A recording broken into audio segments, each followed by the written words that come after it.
for us, it was really special to do this first feature. When I start at film school, it was a period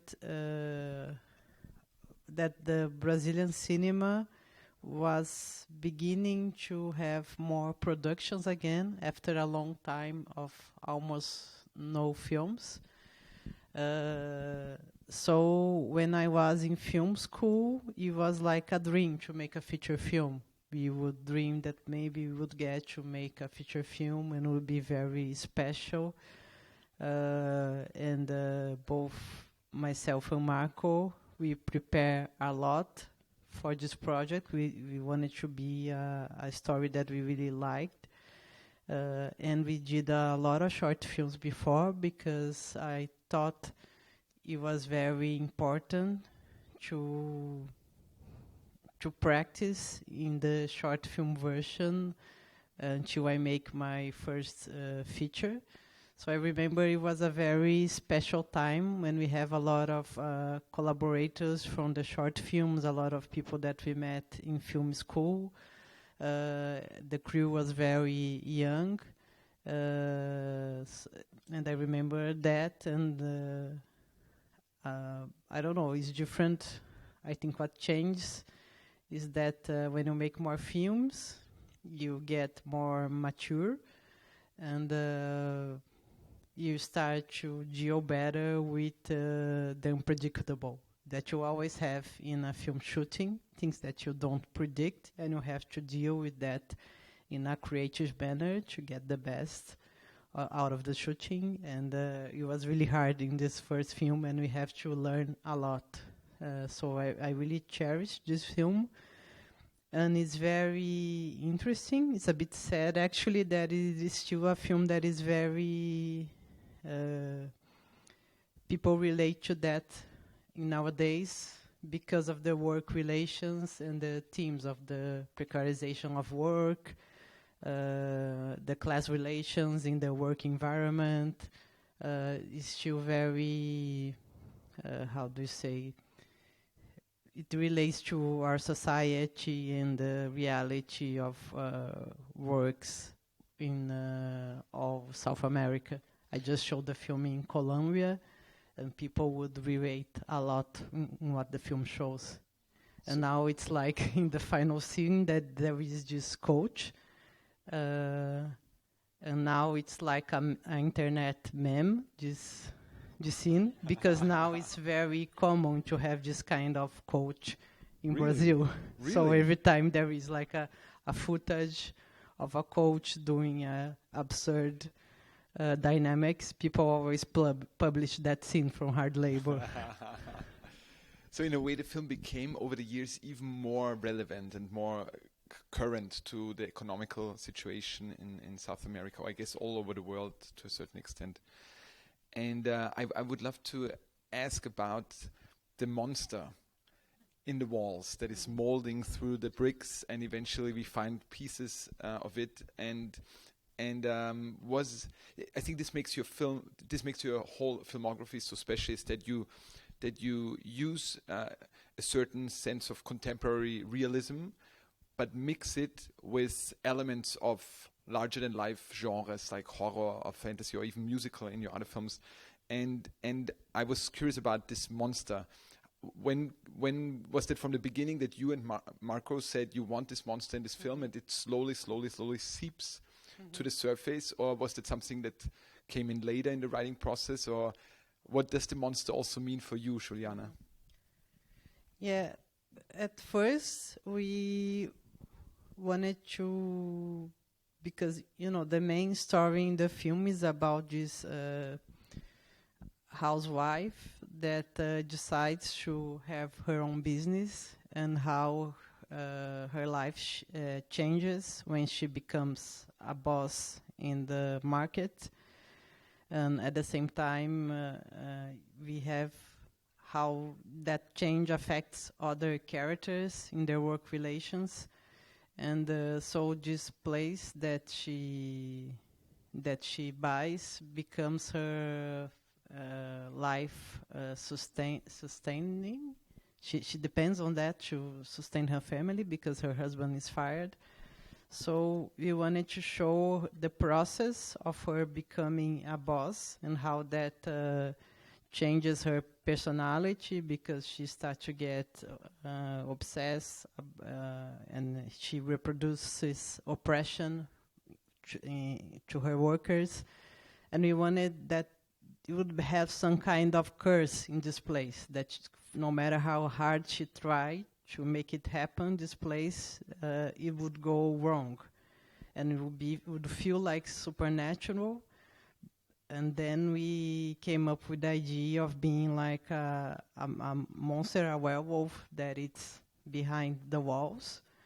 In the genesis of the story is like one of the brothers that used to own the place, that became a werewolf, and the other brother killed him and put him behind the walls.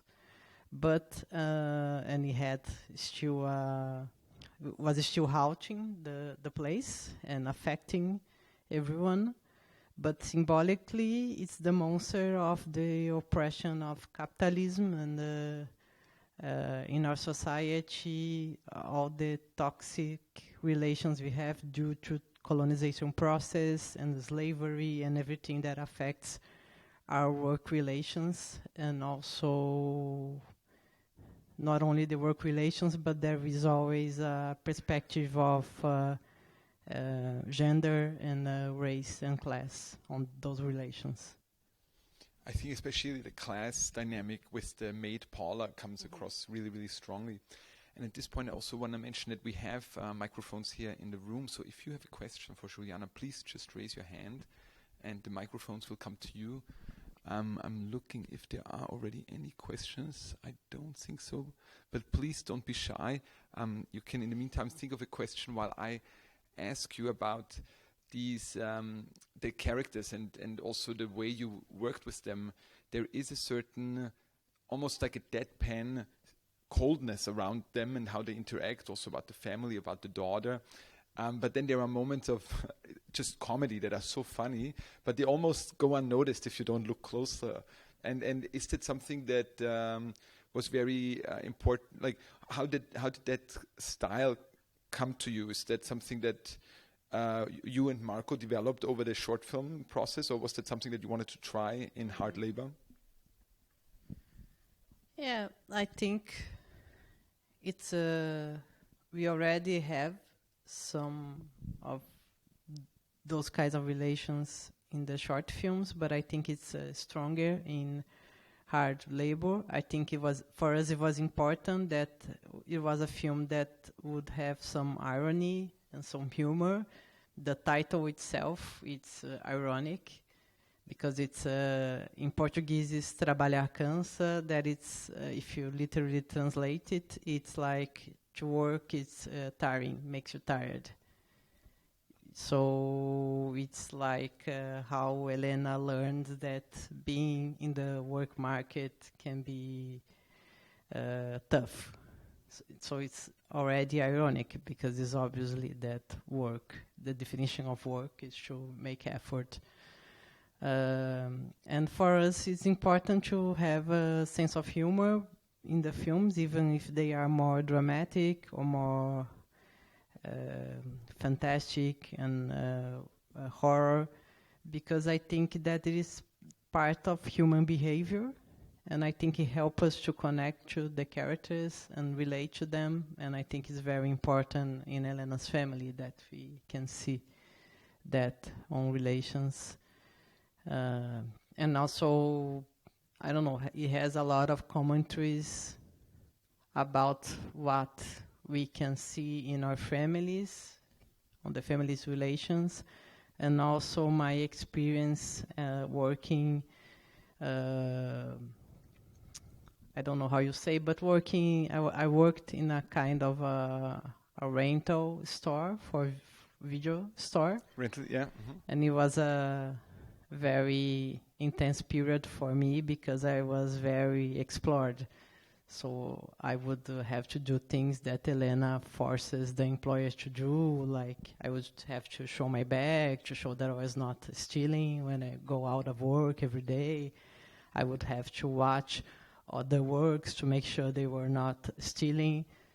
So it was a very oppressive environment, and that made me want to make a film about those relations, to portray that how people oppress one another. Even a person that is middle class that is also oppressed, how the person reproduces that oppression to people that are in a lower position.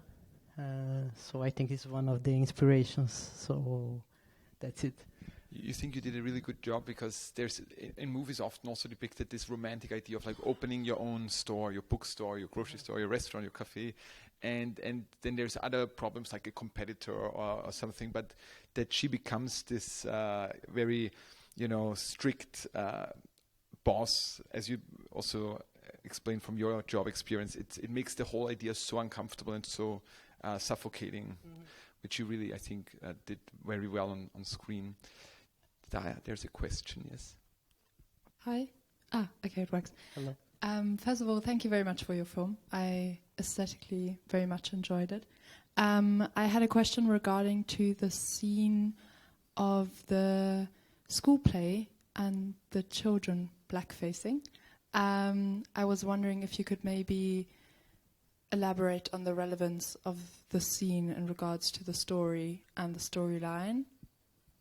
Yeah, because one of the elements in the film is also a portrayal of how, especially in Brazil, but in most countries, class is connected to race, and especially in countries like Brazil, where we had a long period of slavery. So most of the house workers, they are black.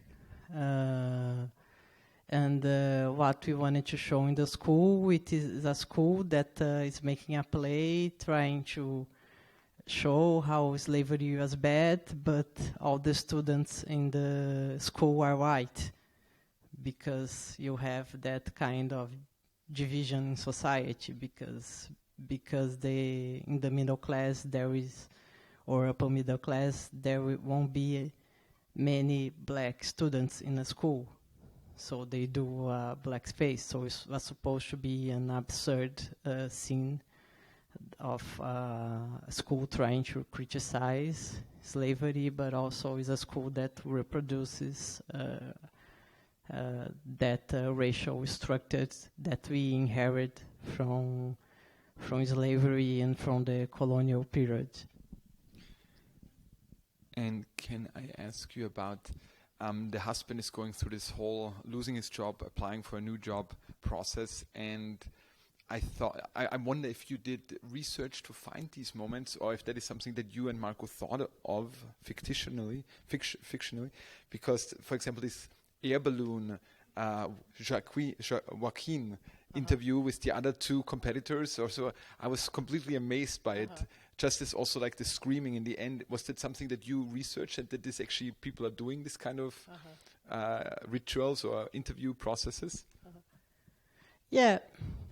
Well, a bit of Otavio's experience relates from my father. He lost his job. He was like a businessman that his company went broke, and then he lost his job when he was like 50, and it was really hard for him to get back to work, to be hired, and it affected me to see how that not having work anymore and not being the person that provides for the house affect his self-esteem. Even with our family supporting him, so I think it says a lot about how masculinity is constructed in our society. And Marco's father also went through a period where he was unemployed. And the dynamics is something that even us experience when we were looking for jobs during university. Those kind of dynamic that you have to talk to a balloon, something like that. And the final scene, I read some books of in Brazil called self-help books that is that philosophy of coaching that you are your own, that you have to connect to your primitive self, that you have to learn with the caveman, or even there was a book that was about Jesus Christ, how he was also an entrepreneur. Like, he was the most important businessman because he created a religion. So that was very absurd to me. And then I invented that dynamic that would be very absurd. And it would begin very solemn and very serious, and then it would just, people would go wild in that dynamic. And we would see Otávio, and we would see like he's desperate, like he's when he screams, there is a lot of suffering because of all he been through. I was curious about that moment because it is almost like this monster that can be an allegory, as you said, for capitalism or for the colonialism, or like for a past that is being shut away and molding through the bricks.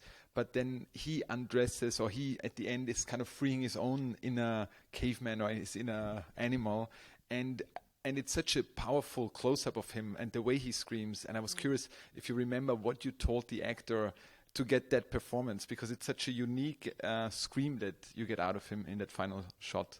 Mm-hmm. Yeah, I think we talk about how that scream was an expression for what he had been through during the movie, the change of perspective in his life because he lost his job, his position, but also everything that he saw in the market.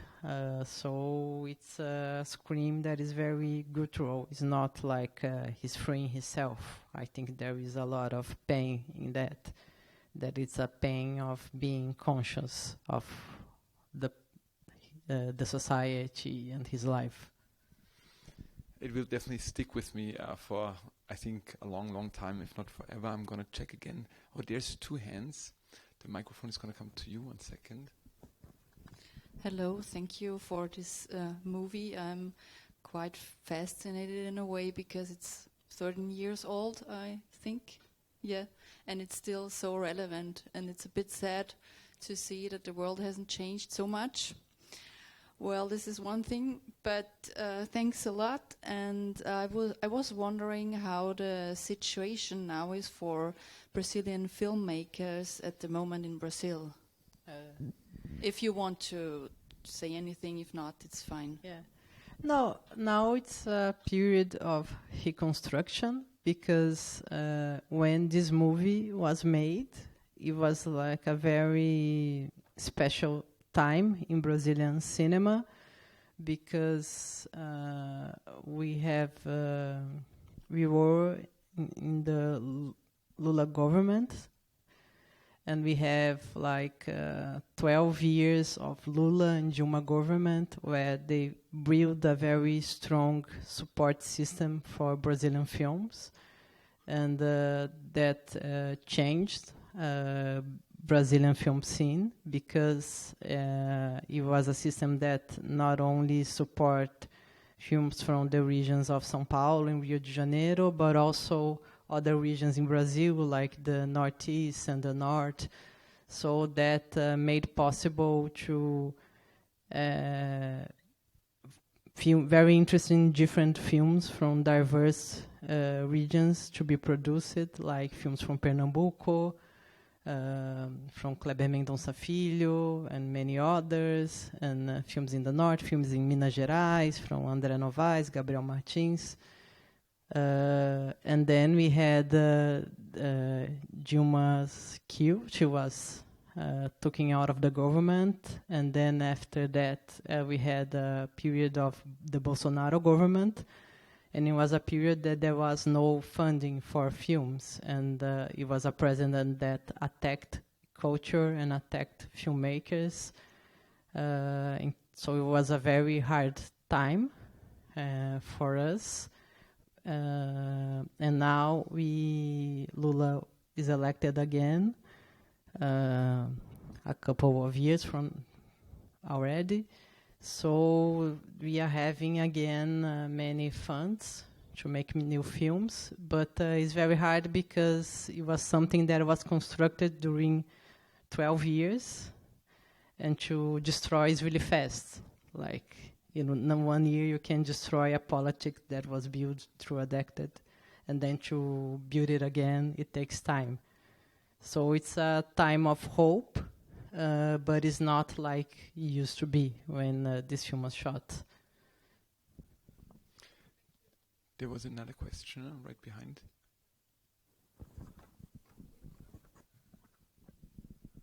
Does the microphone work? Okay, so thanks again.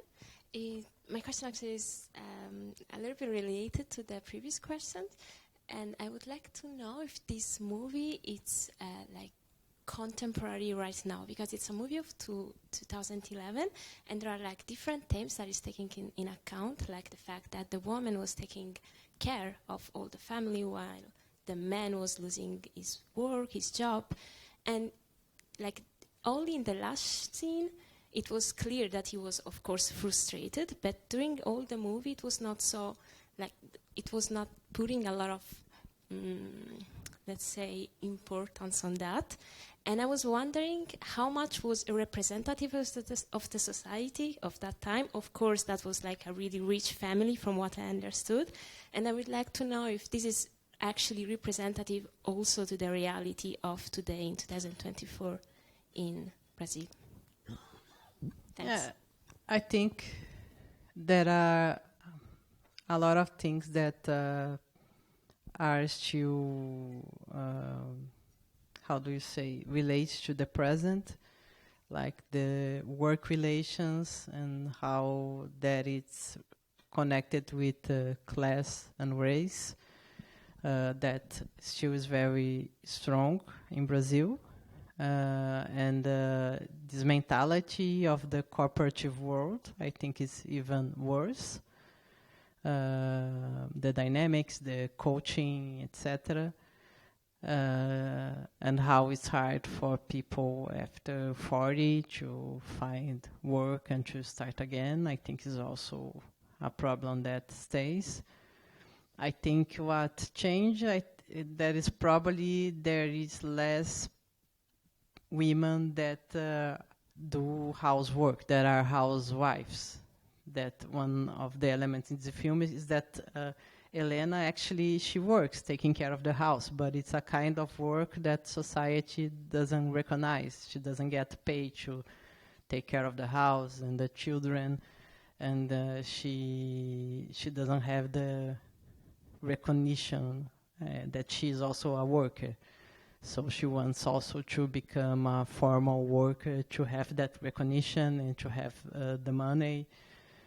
And I think today there is less women that works in the house, but is also still happens a lot. And also there is, I think, all over the world, like conservative waves. I think you see in internet the thread wives.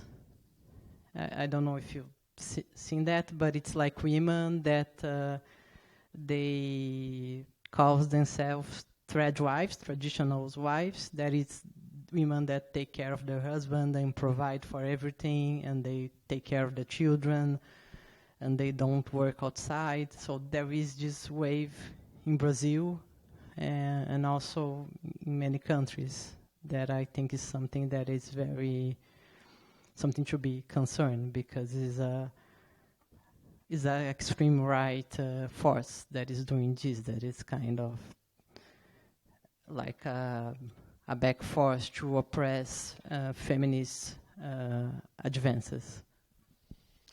Unfortunately, we only have time for one last question over there. Thank you for the film. I wanted only to say that I thought it was interesting to see these two situations, work situations.